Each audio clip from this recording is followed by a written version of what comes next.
got a room full here at Velma Jackson, and we are recording for our friends over at Ridgeland High and Germantown High as well. Okay. Thank you so much for joining us. This is our entrepreneurship class. I know you spoke to our college career readiness class last semester. We've Yeah. looked at your website and some of the marketing you've done, and which is really cool, really pushes the envelope for real estate. So before we talk about Community First, tell us a little bit about you and how you got into real estate, because I think that's a cool story as well. Oh, okay.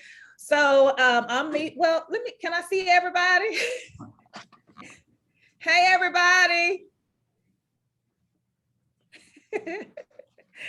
All right, so I'm Meshia Edwards, of course, and I'm with Community First Real Estate, and I became a realtor because, well, let me just say, I'm also married of 23 years. I'm a mom of 3 young adults. My baby boy just left home, so you know how that goes. And you're a Madison County Schools parent. Yes, he went to Germantown, Okay. and he's on football scholarship at Texas State. Awesome. Yes. So I got into real estate because I was one of those children growing up that did not know home ownership was possible. That just was my thinking. I thought only rich people own homes. When I thought in terms of somebody owning a house, I didn't think of anybody that looked like myself. I thought of other people and people that just, doctors, lawyers, and all these big name people, dentists that we think about all the time. We just don't think about just the everyday person being able to buy a house. So I'm an everyday person that just wanted home ownership for myself. So that's some of why I got into real estate. I bought my first house at the age of 21, actually. And my mom, she bought her first house. I think she was in her 40s. So she was my age now buying her first house when we moved to Jackson. Wow. Yes. And I said when we moved to Jackson because I'm originally from Vicksburg, Mississippi. Okay. And so I'm telling y'all about real estate and how I got into it, but most time we feel like everybody know what real estate is, and everybody does not know what real estate is. Real estate is homes, buildings, land. These are things that can acquire equity over time. These things can put money in your pocket if you own them. So that's pretty much what real estate is. When you see a sign in a yard that says for sale, you call somebody like myself, which is a real estate professional, to help you buy or sell that piece of property. That's what real estate is. Yeah, and like you said, it could be land, commercial properties, old church buildings, homes, all of that. So yes. All of that is part of real estate. Yes. So now, obviously, you are the owner broker of Community First Real Estate. So obviously, you have people that work under you. I'm good friends with your agent, Virgie Hicks. Right. But also, and we've talked a little bit about marketing and pricing and things like that in this entrepreneurship class. But tell us all a little bit about what goes on to being a local business owner and what all goes into running the day-to-day operations of a real estate company. Of a real estate company, you just pretty much want to make sure everything is being done correctly. When you're managing other people or other agents in your brokerage, you have to make sure they're doing business correctly. Now, I'm a real estate broker. There is a difference in a real estate agent and a real estate broker. A real estate agent is a person that has gone and gotten their certificate and they can sell real estate. A real estate broker is a little bit more education required, and they have to pass the state exam and they can get their broker license. They can own their own brokerage or they can work underneath another broker. But every day I manage the 10 agents. I also have 2 support staff. It was 1, it just changed to 2. Oh, wow. I'm so excited to have her. She's listening to me now.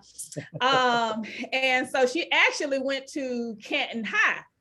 And she said, rivals up here now. Yeah, that's what she said. She said, "Why are you talking to Velma Jackson? I went to Canton High." So, I manage 12 people in all, and just make sure everything is done properly, make sure bills are paid, just make sure people are being treated fairly and treated right according to what our code of ethics dictates. Yeah, and I'm glad you mentioned that, because we started the year building code of ethics for their own business concepts. So Okay. how important is that to stick to that mission statement and that code of ethics as you not only do business, but you hire and train employees? Because obviously looking at your marketing material, y'all are very unified and very team oriented. So how does that spill over into the business and to the customers? Well, see, that one of the things that I do when I first meet with anybody, you know, most people will call you and say, hey, are you looking for agents, or, you know, whatever the case may be? Yes and no, because I have a certain culture in my office. And when I say that, it's a certain type of environment, and everybody don't fit.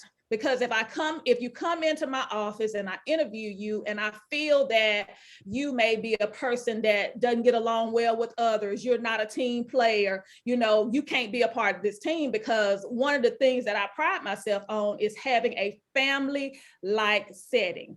I'm big on everybody being comfortable, everybody, you know, getting along, everybody helping one another. So those are some of my prerequisites. And, you know, that doesn't even have anything to do with code of ethics. That's just my policy. Yeah. Code of ethics wise, you know, that's when the agents go out there and they do business. I have to make sure that they're treated fairly. And I do that by like sending out little things to their clients to make sure they know how to get in contact with somebody other than their agent if they are not being treated fairly. So, you know, I do everything that I possibly can to make sure the client is taken care of as far as the office goes. But, you know, you have to, as a business owner, you have to find a way to keep your hand on your people. Because if you don't, then you have a business that is essentially running itself. And that's not good. Yeah, and you can keep your hands on people without being over the top of them. You know, that's right. That's right. I know you're really big on training. You know, having your training program can have a big part in that. Having, you know, setting standards, like you said, you know, making sure people are going to fit into the standards you set as a business owner. Right. And another thing as a business owner you want to do is you want to make sure your people feel appreciated. A business is not a business without the people that's in the business. So you don't only want to focus on the clients, but you want to focus on the people that are in the business as well. So that's why we do things such as Christmas parties, award ceremony. You want people to feel good about the things that they are accomplishing. If you're going to school every day and nobody ever acknowledged the things that you do good, what's the incentive? Like, what am I getting out of this? You know, other than a diploma, I still want to hear how good I'm doing along the way. Yeah. So it spills over into adulthood, the same thing. Absolutely. Now let's talk a little bit about your marketing, because it is different than any other real estate company that I've seen. And obviously with my mother being in real estate, I've been around a lot. You talked last semester, and I thought this was cool, how you came up with your moniker, of the Me moniker. So talk a little bit about how you came up with that whole, I guess, stage name, if you would. Me? Yes. Okay, so my name, of course, is Meshia Edwards. So those are my initials. And so when I got into real estate, I needed my name to stand out because I'm the new kid on the block. I need people to remember who I am amongst all these realtors. So what I did was I created cheese, is what it's called. If you create something cheesy, people will remember. That's why TikTok has so many videos today, because it's all cheesy. That's why TikTok is popular, because it's all cheese. So what I came out with was, if there's a sign in the yard, I have the keys, called me, Meshia Edwards, for your real estate needs. And that was the best thing I could have done. Wow. I created cheese around my initials and people remembered it. And because it took off like wildfire, I truly believe that's some of the reason I'm sitting here as a business owner independently today. That's incredible. And then something else you do, you have some cool sales pitches. You have the color coded outfits that is obviously noticeable in the pictures that you guys do. So it shows that team environment. And then I love the one that says, if you're calling a number and we don't answer the phone, you're dialing the wrong number. Yes. You're all looking at the phone. When you told me you liked that, when I went and did it again for you. Yeah, I did it in the Christmas pictures. That was great. So, and obviously, if you look at your pictures, y'all have a very diverse clientele. You don't just sell to the African American community. You have several white customers. You have several Hispanic customers. So obviously, you're reaching everybody in the community. So, how is that marketing able to reach such a wide array of clients? Well, real estate is one of those things, it's relationship based. Yeah. So if your relationships are wide range of people, then your clientele will be a wide range of people. If your clientele, it just depends on the things that you get out there and do. Like some people know us from community involvement. Some people know us from events. So you have to get out there and you have to make yourself known as a professional within the community. You can't proclaim to be a real estate professional, which is a relationship business, and you're not getting out there developing any. So the reason we have such a wide array of clients is because we get out and we build relationships amongst the community, which just does not look like me. Absolutely, and that's so important, especially in this area. And also, you are located in Ridgeland, off of Highland Colony Parkway. So, how important is deciding the location? Oh my God! Because I think that's a great location, but for a real estate company. But how important is deciding the location of a business? Well, for your average business, location is everything. For real estate, not so much so, because everywhere that I have a sign in the yard is marketing for me. So most people only depend on their physical location to drive traffic. Well, I have a physical location that faces I-220. And so you can see the orange key on the building as you're passing by. But just in case you don't see that, you also may see my sign in a yard somewhere. You also may see my sign riding by on a car. So we have lots of avenues of marketing. So it's just not location with real estate, because some people actually live at home and do real estate. So they don't have a physical location, but it depends on what type of business you're in, if location is everything, but real estate is not one of those. Oh yeah, but even for an office, I think it's a great location for a diverse clientele where you have. Oh yeah, you want to have somewhere somebody can come. If you're going to run a legitimate business, you want to have an office. People want to come. Nobody want to come to your house, and you selling them a house. Oh, absolutely. And one thing that we've talked about this semester with their own business concepts is the concept of pricing. And obviously, realtors are paid on a percentage. So how do you, as an owner and your agents as well, determine how much percentage to get? I mean, you don't have to give us specifics, but how do y'all determine what you make that specific to be? Because obviously, some people say, I'm just going to have the lowest prices, and that'll get me the most customers. Right. That's not always the best case, especially if you're going to provide more for your employees, and provide more of a service. So how do you determine that when you are coming up with a commission percentage? Well, so what I like to do based off the service that we provide, because we're not one that's just gonna stick that sign in the yard and go away, because we're actually providing you with a service.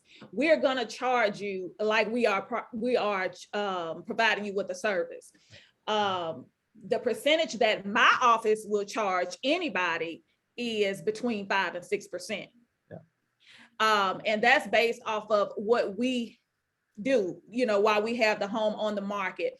That's because we have experience. We're going to be talking to you because we have a lot of experience in real estate marketing, in real estate negotiation, have acquired all types of education, that can essentially help you in the sale or purchase of a house. So that's what you're actually paying for. That's what you're going to pay for. Yeah, and I think it's important, and just by saying that, you guys know that you offer more, you know what you're worth, and obviously you know the competition, but you're not selling yourself short. If you can back it up and provide that extra service, that gives you the ability to charge a little bit more. People will pay for great service. And you can't be afraid to say no. Absolutely. And then if somebody doesn't want to pay that 1% or 2% more for a great service, maybe you don't need to take them on as a client. That's right. That is absolutely right. I can tell you were raised in a real estate house. Oh, absolutely. But that's stuff we talked about in class. Even if you're not selling real estate, you don't want to, if you know you can offer a better product, a better service, it's okay to ask a little bit more, and I can only imagine, being the challenges of Black-owned businesses, people expect you to ask for less, and that shouldn't be the case. Yeah. And so even if you're in retail, you know, you can have the same product as somebody else and the prices could be totally different, but the service that you're providing, you know, say I order something from an individual and I got to go pick it up and hunt them down and pick it up. That is no good service. No. But I order it from you and you hand deliver it to me in 24 hours. That is worth something to me. And I'm coming back and I'm going to pay the higher price because the service is superb. Prime example, Chick-fil-A. Oh, yeah. Absolutely. And that's why, you know, they're able to charge a little bit more, but people are still paying for it. So why not? Yeah. Now, and also, and before I get to and I got some great questions, but before I get to these questions, back to the marketing, how do you determine who you're going to market to? Well, what I like to do is I like to market to areas that I've sold in previously, because those are the areas you're most familiar with. The areas, you know, that I've spent time learning, the homes I've spent time figuring out what the prices are going to be. I'm going to feel more comfortable marketing to that audience because I have put the time into it, versus somewhere I've never sold anything and I'm trying to just get my foot in the door. I'd rather stick with what I know, the product that I know, and allow my referral base to get me into new neighborhoods. Yeah, and the real estate is one of the most referral driven businesses out there. Yes. And yes, most of my business at this point is referral. Wow, that's incredible. But I do have some questions here, and this first one is from Harmony Williams, and she's a sophomore.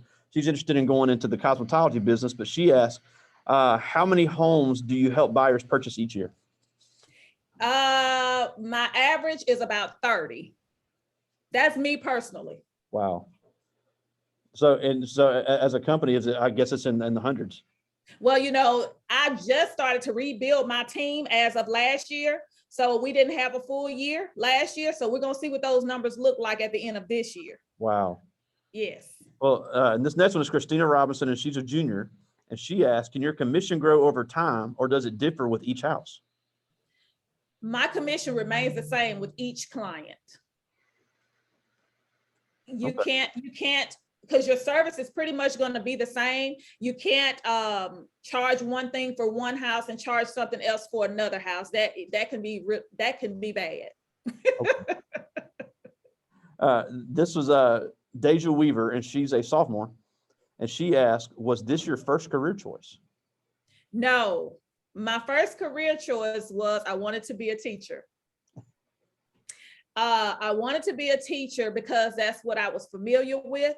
I did not know any other things that I could possibly do as a young African-American adult. I didn't know what I could do.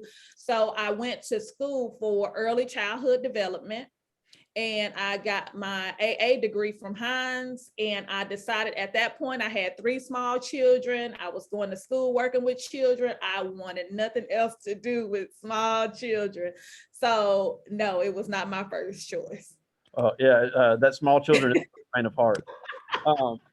Now, but you talked about that, and Miss Self at Germantown is going to see this later. She's actually a part-time agent.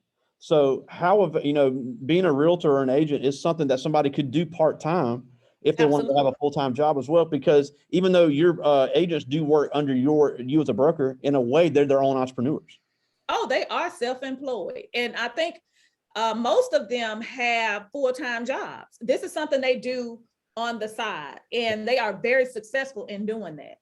Wow. So and that's what I try to tell people, or especially these kids, they want to have a side hustle, a side job. There are, brokers are always looking for motivated agents that are going to think like entrepreneurs that can make the business better and better for themselves. Great income, great life. Yes. And you got to look at what each broker offers. And if you look at your website, I think you do offer some great things for anybody that wants to get into the real estate business. This is Jarvis Owsley, and he's a junior, and he asked, what type of promotional and advertising activities do you most engage in? Normally I'm huge on social media. Social media is the way of the world right now. I'm on Instagram, I'm on Facebook, I'm on TikTok. I'm on Twitter, everything that you can name, I make myself available and I become familiar with it so that I can properly market myself to who my audience is. I do still do a lot of magazine marketing, but I have noticed, because when I do get clients, I ask them, how did they hear about me? And they either come as a referral or social media. Wow. No longer do they say, I'm calling you out of the magazine. Now, 3 to 5 years ago, they were saying, I'm calling you out of the magazine, but now it's more social media than anything. Wow. And those magazine prints are not cheap. No, they are not. So yeah, because and again, you got to look at what you're spending. If you know, if you're not getting a lot of hits on those magazine ads, it may not be worth the money. It costs, because I've been marketing in this particular magazine for 14 years. Wow. Now we're almost out of time, and as always, we thank you for joining us. But I do have just a couple more before we go. Okay. When we look at the importance of sales skills, you know, I've always said that the importance to be able to sell anything is the most underrated skill in America.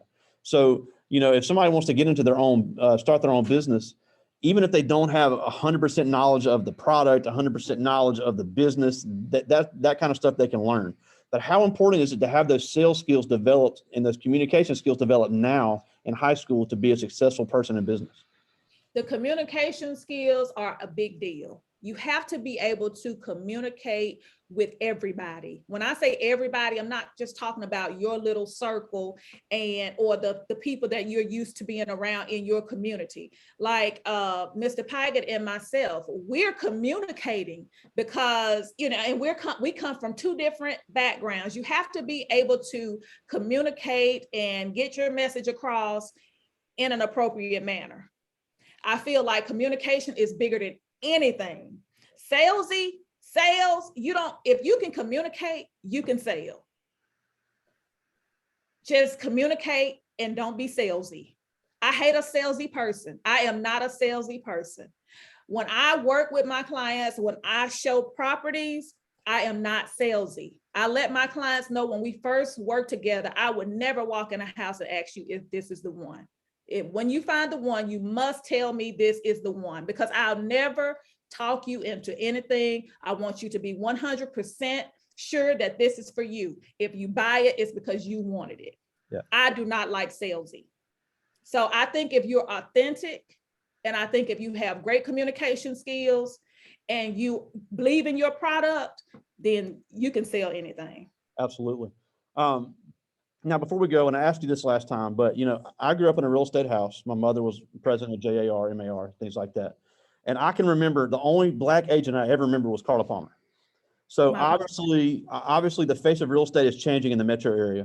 Mm-hmm. So how important is it for the diversity and representation in the field? And how can these young people, even if they never get into real estate, how can they do their own representation in their own field growing up here in Mississippi, just like you did? Yeah, just get out there and make yourself known. Get out of your little box that you're used to. Get out in the community, volunteer, no more than your little circle.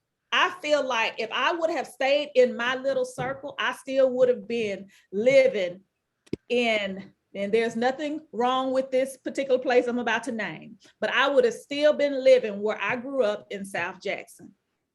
I attended Jim Hill High School. I walked to school every day, you know, but I feel like if you get out and you broaden your horizon, even if it's while you're out doing day-to-day things, if you go to Walmart, speak to somebody that don't look like you, get used to it. Everybody is not going to look like you. They're not going to talk like you, but they are people just like you. And that's one thing. Yes. And that's one thing we have to get in our heads. Nobody is bigger than the other person. Nobody is bigger than the other person. So don't build up this thought of how big this person must be, so you can't talk to them. No, we all bleed the same blood. We're all people. So get comfortable with who you are. And I feel like you can conquer the world. Absolutely. Nobody, your dreams, you know, when you share your dreams with people, if people shoot it down, that's no problem. Because when you believe in you, That's all you need. Wow.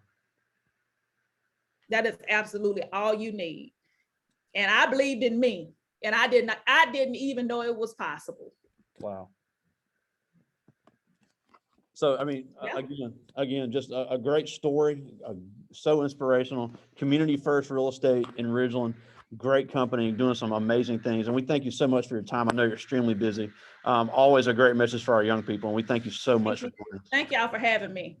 Amazing stuff. And I hope you have a great year. Oh, and a great productive month in February. Yes. Thank you so much. All right, y'all have a good one. See you. All right. Bye-bye.